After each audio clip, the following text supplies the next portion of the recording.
I'm Clive. And this here is our staff racing driver, Denise. Shouldn't I be getting in the car? We're approaching a freeway on-ramp to see how well Toyota's GR Corolla corners in the real world.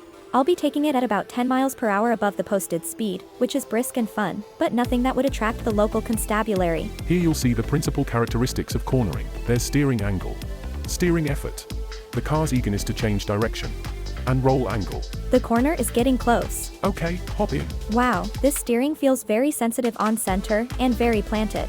And its turning in is super responsive. Notice the size of the gap between the red line, which is where Denise is aiming, and the black one, which is where the car is actually pointed. That's the car's responsiveness. We're at about 0.5 Gs of cornering, and it feels like there's minimal body roll, less than normal steering angle, and plenty of extra grip. The GR's responsiveness to returning to straight is also quick. Why don't you hop out and let's replay this to see how the GR stacks up in each of its characteristics. On ramping, the GR required only a small amount of steering angle, about average effort, very quick turning response and modest body roll. It's a real supatsuka. I hope that's not a profanity. That's sports car in Japanese, I think. I think you've nailed it.